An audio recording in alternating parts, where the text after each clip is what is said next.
ಎಲ್ಲರಿಗೂ ನಮಸ್ಕಾರ. ರಾಮನಗರದಲ್ಲಿ 1 ಎಕರೆ 18 ಗುಂಟೆ ಜಾಗ ಬಂದಿದೆ. ಟಾರ್ ರೋಡ್ಗೆ ಇರುವಂತ ಜಾಗ. ರೋಡ್ ಬೇಸ್ಗೆ ಒಂದು 400 ಅಡಿ ಸಿಗುತ್ತೆ. ಫುಲ್ ಡ್ರೈ ಲ್ಯಾಂಡ್ ನೋಡಿ. ಒಂದು ಮಿಷಿನ್ ಮನೆ ಇದೆ, ಒಂದು ಬಾವಿನೂ ಇದೆ. ಎಕ್ಸ್ಪ್ರೆಸ್ ಹೈವೇಯಿಂದ ಇಲ್ಲಿಗೆ 9 ಕಿಲೋಮೀಟರ್ ಆಗುತ್ತೆ. ಲೀಗಲ್ ಪ್ರಾಪರ್ಟಿ, ಜನರಲ್ ಪ್ರಾಪರ್ಟಿ, ತುಂಬಾ ಚೆನ್ನಾಗಿದೆ ಲೊಕೇಶನ್. ದೊಡ್ಡ ಡ್ರೈ ಲ್ಯಾಂಡ್, ಯಾರು 3 ಜನ ಬೇಕಾದ್ರೆ ತಗೋಬಹುದು. 20 ಗುಂಟೆ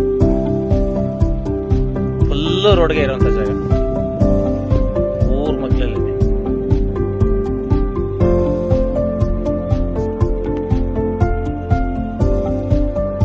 ಯಾರನ್ನ ಇಚ್ಛೆ ಇದ್ರೆ ಈ ನಂಬರ್ಗೆ ಕನೆಕ್ಟ್ ಮಾಡಿ ಸರ್. 1 ಎಕರೆ 18 ಗುಂಟೆ.